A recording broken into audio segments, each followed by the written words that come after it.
What is up out there, everybody? Manny here at Area 503, and I know that it's been a while since I've done some UFO-related content, and I apologize for that. I'll be getting back to some of that here soon.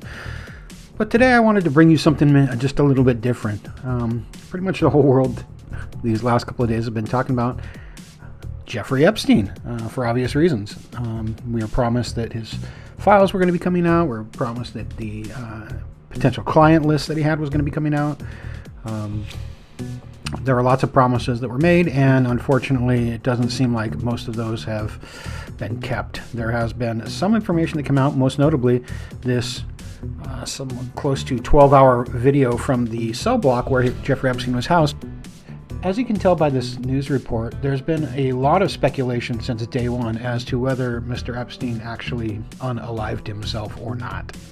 Tonight, a lawyer who met with Jeffrey Epstein days before his death says Epstein told him he'd never tried to kill himself 3 weeks before, despite jail reports saying he did. That lawyer is speaking exclusively with our investigative reporter, Terry Parker, revealing what Epstein said really happened and why he decided to stay quiet.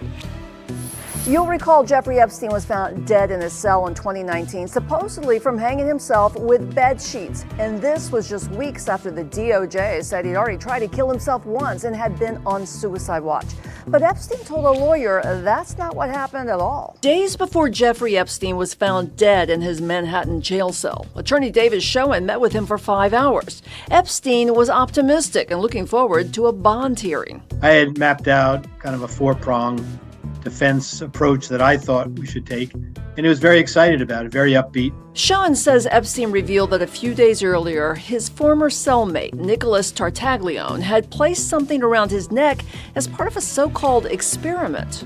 Or prank or something like that going on, and he put a rope around Mr. Epstein's throat and then pulled it. That left the abrasion, left him quite shaken. So on, he didn't feel he was in a position to refuse it. Tartaglione was a former cop on trial for murdering 4 people. He used a twist tie to strangle one of them. Schoen says Epstein told him Tartaglione pulled the rope around his neck, making an abrasion. When guards saw the marks the next day and assumed Epstein had tried to hang himself, Schoen says Epstein decided not to correct them. He said that he told the prison officials that he couldn't remember what had happened because he didn't want any trouble. He didn't want to be perceived to be a rat or, something like that. And he was just hoping the whole incident would go away. The jail moved Tartaglione out of Epstein's cell for an undisclosed reason and did not put in a new cellmate, even though management had ordered he have one. While unsupervised, with guards sleeping and the cell block cameras not working, Epstein died overnight. Epstein's brother Mark Epstein and others maintained he was murdered to keep him quiet about his wide network of politically elevated and wealthy friends. Terry Parker, WPBF 25 News.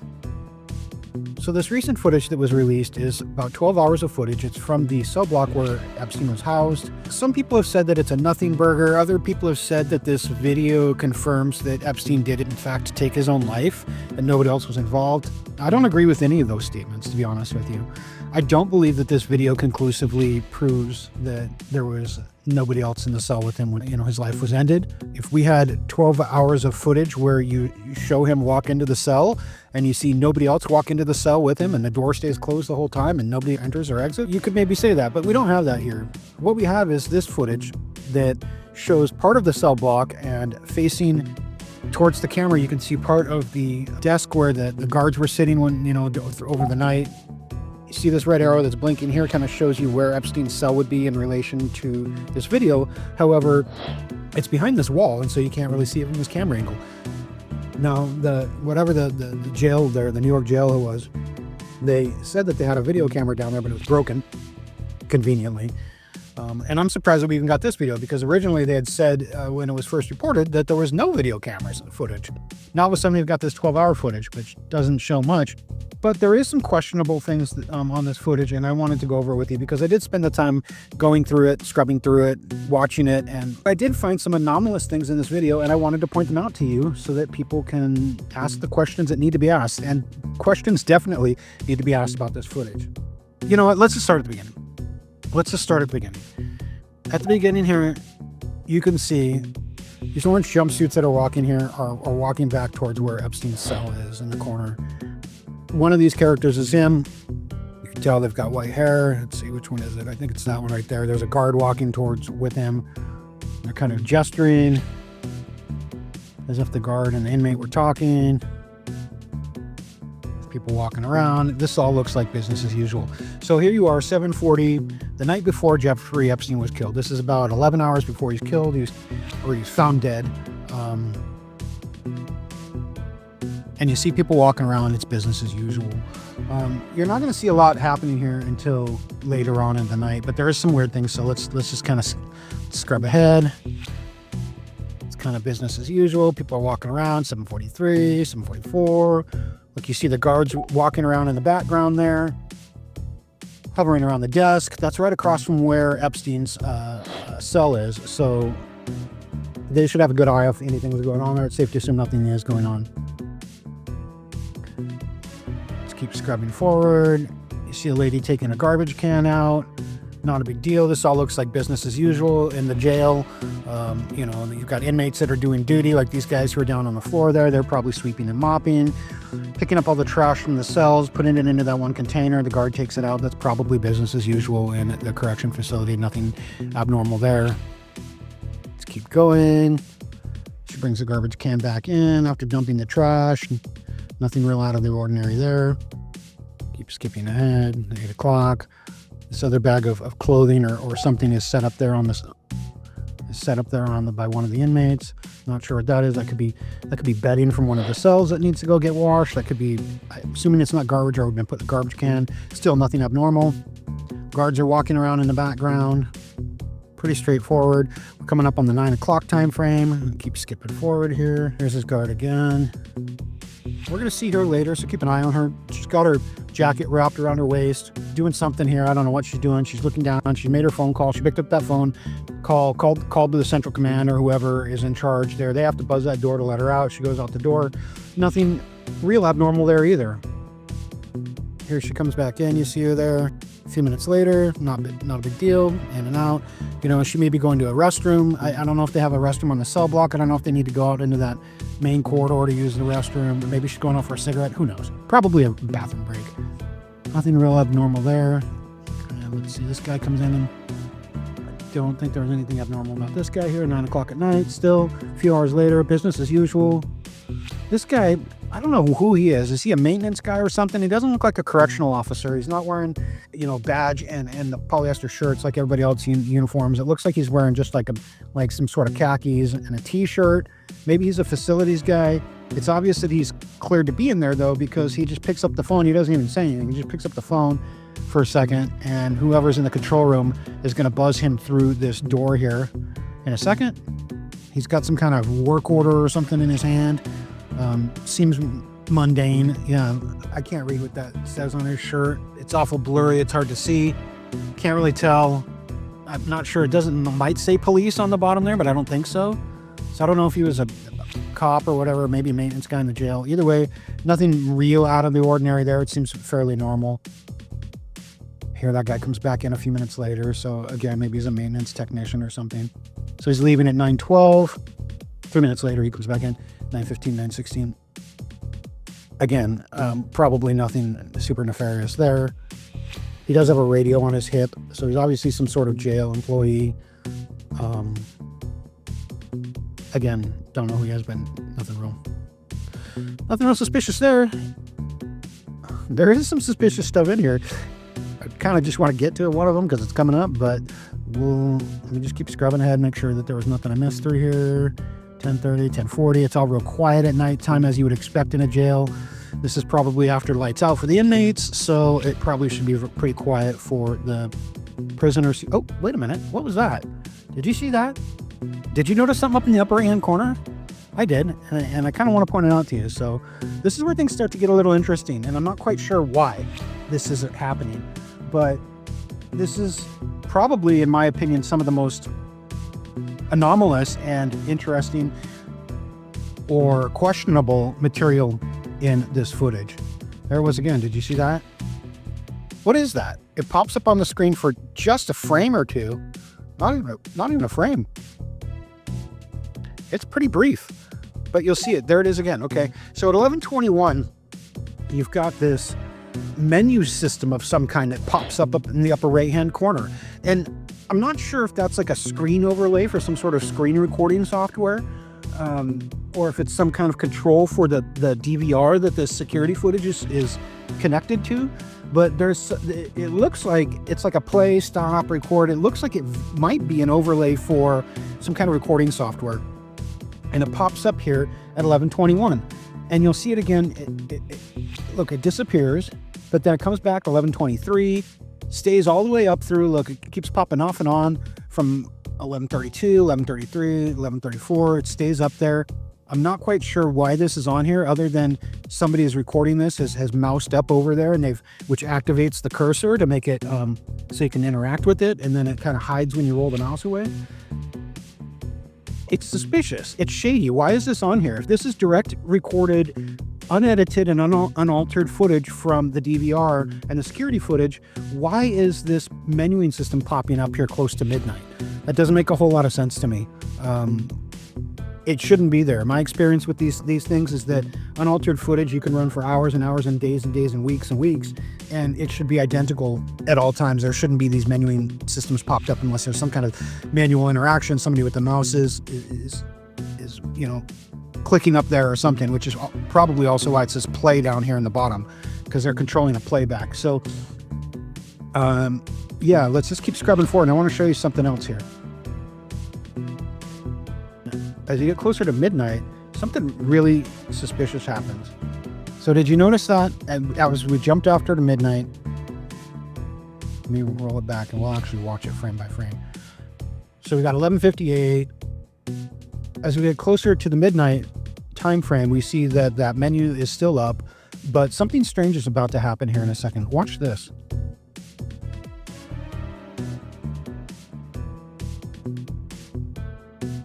So at 11:58 and 58 seconds, we've got the menuing system up, it says play, but then the video footage jumps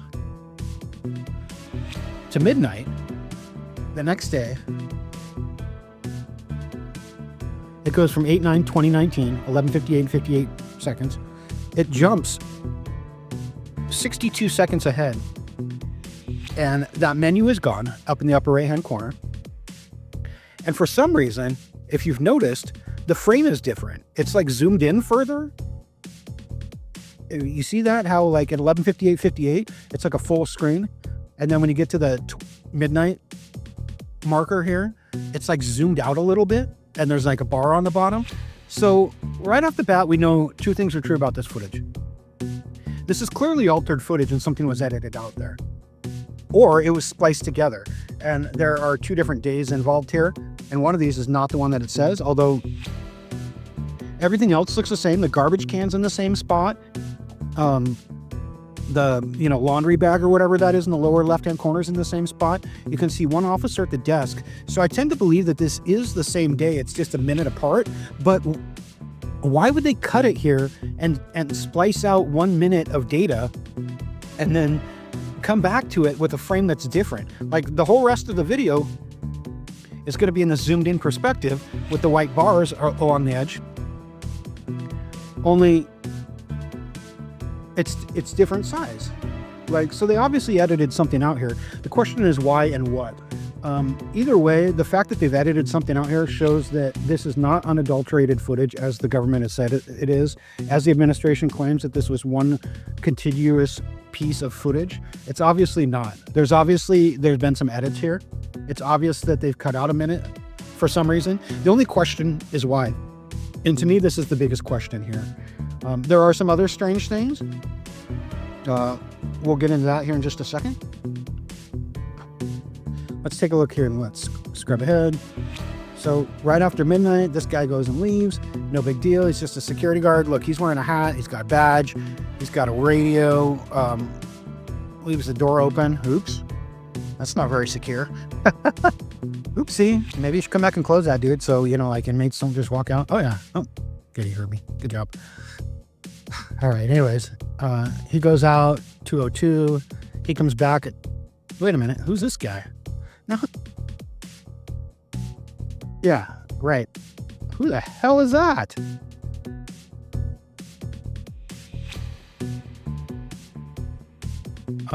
Okay. Let's rewind this a second and let's see this guy come in. So the officer leaves. Here comes 12:05. Is that the same officer that just left but in street clothes? Is he carrying, did he like changing out of his uniform? Is this a shift change at right at midnight? I mean, it could be. This does not look like a prison employee. It looks like he's wearing civilian clothing. He's got a hat with a red bill. Let's go back to this other guy for a second.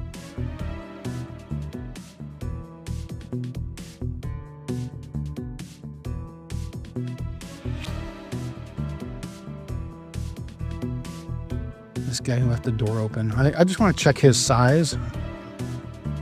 See, he looks... Oops. Let's go back to this guy for a second. 1202. 1202.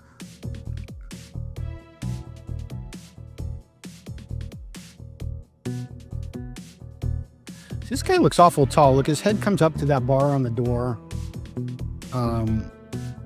Even slouching a little bit.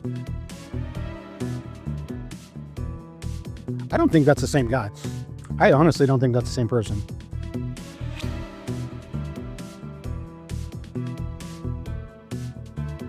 Let's see, future Manny, while you're editing, see if you can take a screenshot of that guy and pull it to the side and compare it with the other guy side by side. That's interesting. This guy appears to be quite a bit shorter than the first person who left. So I really don't think that's the same guard. He looks a little bit more heavyset and stalky. He doesn't appear to be the same height. I would say, in my opinion, this is somebody different. So who is this guy in civilian clothing and what is he doing? He comes in, he grabs the laundry or whatever that's been sitting there for hours. Maybe he's a civilian employee, but are they allowed to dress that casually? Are they allowed to just walk around like that? Is this someone who's being released and those are their goods and so they have been sitting up here waiting for him? I don't know. It's a little suspicious. Whatever that bag was, he just tosses it out into the hallway, goes back and grabs another bag and just tosses it out into the hallway. So it looks like that might be laundry or something. I don't know what that is, but it's really strange who this guy is and how he's allowed to just enter the cell block. And now he comes into the block. Look, he shoves a garbage can. Who is that guy? I don't know. Again, another question that should be asked. Is this standard operating procedure at the jail? Maybe. Someone else would have to answer that or tell us who that person is. After this point, things are pretty quiet on the block there. You see the guards moving around in the background, but there's not a lot going on for the next few hours. There's just guards moving around every now and then, although you see a good chunk of change, like 2 or 3 hours where there's nothing. And I don't know if whoever was on the graveyard shift just decided to take a nap. Here at about the 3:15 range, this female officer comes up the stairs. She looks like she's overworked. She looks like she's tired. She looks like she's hot and exhausted. She's tugging at her shirt, kind of airing out a little bit. Look, she blots her head and her face. It's hot. She's sweaty. Keep that in mind. It's hot. It's warm. She's sweaty. She's out of breath, like she's been doing a round or something. I don't know. But it feels like it's warm in there from the way she's acting. She's going to go out into the hallway and come back in a few minutes. Nothing real super strange there. This next part is something that I also found was strange too. Keep going ahead here to closer to the 4 o'clock range. We're getting into 3:51. 3:51. Here's that officer coming back. Same girl. Checking around. Okay, they got the laundry. Nothing up here. No big deal. Let's see here. There was something I wrote the time down here. It is 4:05. Let's skip ahead to that. There we go. All right, here we are at 4:05. And this lady comes walking up the stairs to the door. I have no idea who this woman is. It's 4 o'clock in the morning. Going back to 7 p.m. the night before, I scrubbed through the entire piece of footage. So 7, let's see, that's like 9 hours worth of footage. Yeah, 9 hours worth of footage I went through, and I never saw her enter the cell block. Either she came in through another entrance or exit, which I don't think there is one, or she's been on this cell block the entire time for 9 hours and just now at 4 a.m. of all times decides to come out and leave. It's really strange. The only thing I can assume, the only thing I can think of is that during that 1 minute of missing footage at the midnight time frame that is when she entered the facility, that she came in and has been there for the last 4 hours. But doing what? Who is she? What is she doing there? Why is she leaving at 4:05 in the morning, some 2 hours or so before Epstein is found? Is this normal? Where did she come from? Did she teleport in? I don't necessarily think that this means anything nefarious, but it is a question to be asked, and it's a question that should be answered, in my opinion. Who is this lady, and where did she come from? What is she doing there? I would like to know the answer to that, and I hope that somebody that has some reach and some clout or whatever can ask that question and raise some hell about it so that it gets out there, because I think it's worth answering. Who is this lady? Where does she go? What does she have to do with any of this? She is the biggest red flag in this whole thing, in my opinion. You've got this lady, and you've got the missing footage at midnight that's recropped and spliced together or whatever. Those are the two biggest questions, in my opinion. There are some other anomalous things here that are probably normal, and we'll get to those, but yeah, it's this lady and the spliced footage. There's not much going on here. Everyone's asleep. There isn't anything going on. Keep skipping ahead. So here we've got this guy coming up the stairs. What the hell? This guy wearing like a coat and a hood and a hat? Look at him. Maybe not a hat, maybe... Now, he appears to be the same size as the guy who came through with the red hat earlier. But now he's wearing a hood and a coat. And if you remember, the other lady, when she was coming up here, was hot and sweaty and dabbing at her face. So why is this guy wearing a hoodie and a hat? His build and his size and everything really does kind of remind me of the guy in the red hat from earlier. And he's obviously allowed to be there because he picks up the phone and he's buzzed through the door and he's allowed to leave. But you notice that, one, he's got this hood on. Two, he keeps his face turned away from the camera, almost like he knows it's there and that it's recording and doesn't want his face to be on it, which is suspicious. Suspicious, to say the least. But again, this is yet another civilian-type looking person who's walking around this jail after hours during the night, and we don't know who he is. We don't know if that's normal. We don't know what he's doing there. But the fact that this is the night that Epstein wound up dead in the morning here and was found just roughly an hour after this footage was taken, I think we should have an answer to that question. I think we should know who everyone was. Because when the original reporting came out, they made it seem like there was like 2 officers on duty, that they were overworked, and that they just simply fell asleep. Oh, oops, the cameras were broken, so we don't get any footage. But nothing to see here. You know, the guy unalived himself and nobody else was there. Now we're finding there's a ton of questions that need to be answered. This is hardly the cut and dry, open and shut case that everyone has made it out to be, or that some people have made it out to be. I definitely think that further investigation is warranted here, and that we are, as the public, are due some answers. Is this all business as usual? Can we have some other pieces of footage from this same security camera from other days where nothing happened to compare it to? I would like to see if that jump that happens at midnight and the frame changing happens every night, or if that's something that would just happen here. I would like to see if there's all of these people in civilian clothing walking around at all hours of the night, or if that's something that only happened on the night that Epstein was found expired the next morning. It's strange. It's really strange. So here, you see this guy here in his hood. He comes up the stairs. He goes out the door, 26 seconds. Just a few seconds later, 20 seconds later, here comes another officer back in the door. So whoever that was in the hood was either passed by this guy in the hall. Again, they don't look like the same person. This guy here looks like he's significantly taller.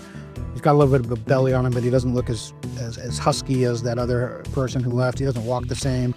And you'll notice that he also, while he's kind of keeping his face away from the camera. He's not exactly hiding from the camera either. That just doesn't look like, it just looks like another guard. He walks over there. You'll notice he goes right to where Epstein's cell area is, though. This guy goes right to it. He doesn't go to the desk. He doesn't go back there to say hello to anyone who's back behind the desk. He goes right to the cell block area and does a check or does whatever, He's back there for a few minutes. Looks like, comes back out. Looks like there's somebody else at the officer area. They're doing something. Walking up. Now here comes that guy from the cell area. He's got a bag in his hand, and in his hand, I don't know if you look, it's hard to see what's in his hand. I mean, to me, and I hate to say it because I hate to be that guy, but the material of whatever's in that bag looks like it's the same orange color as the jumpsuit material and the bedding and everything else in this jail. In that news article earlier, there was a picture of Epstein's cell, and it had a bunch of orange cloth in it. It looks like that's what we're looking at here is orange cloth. I don't know what it is. Is it a soiled T-shirt? Is it a jerkin or a tunic, a top for one of those jumpsuits that they have? I don't know, but it looks like it's the same color as the materials in the cell. So again, another question should be asked: what is this guy doing? This is 45 minutes before Epstein's body was found in his cell. Why did this guy go down there for a few minutes and then walk out with this stuff? What is it? Is this normal? I mean, he doesn't seem to be like hiding it like it's anything suspect or anything weird, but it does seem weird. It does seem weird that he would go in there and grab that and walk out with a thing that seems awful weird. Look, watch what this guy does while he's waiting to get let out of the door there. He looks over at the trash can. He goes over to it. He picks out the bag liner for some reason to look at it. Like, what is he doing? What is he looking for here? Why would you go to a garbage can that's empty and pull out the trash bag and inspect the bag?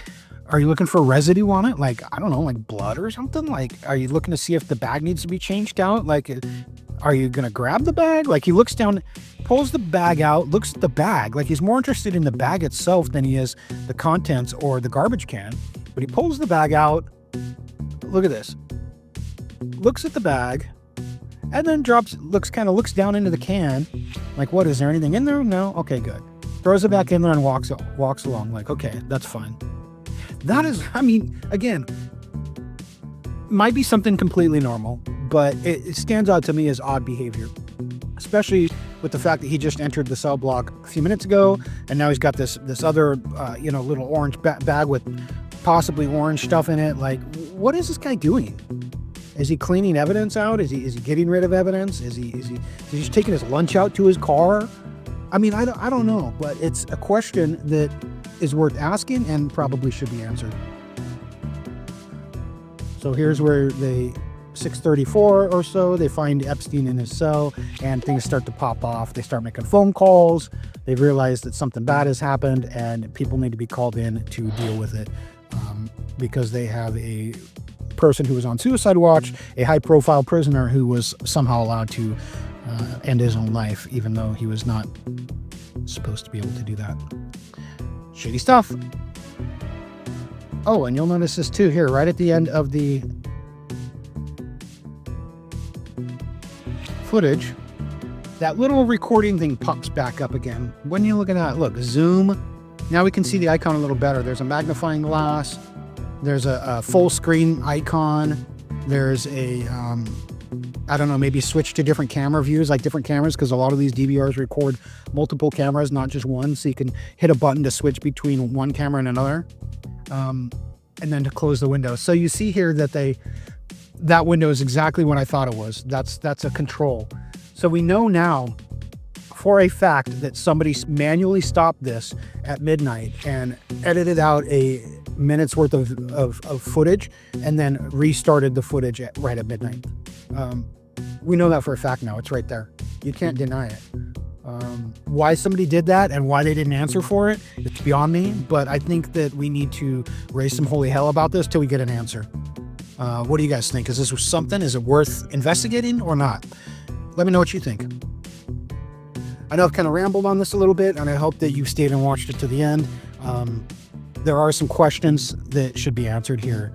Why was there a pause at midnight and a minute worth of footage removed from this? Why is there a jump cut from the footage before the pause and the footage after? Why does it look so different? Why is it a different zoom? Who was running that digital video recorder software, and what did they cut out and during that time? What don't they want us to see? Why are they releasing this and saying that this is the unedited footage when it's clearly been edited? Clearly been edited. Anyone with a pair of eyes can see that this has been edited and that there's a minute missing. What do you guys think? I don't have answers, but I do have questions. Let me know down in the comments section down below, and I hope that we can get some of the answers to some of these questions. As always, this has been Manny at Area 503, and I wish you all the best until we meet again. And I am out of here to continue my search for universal truth.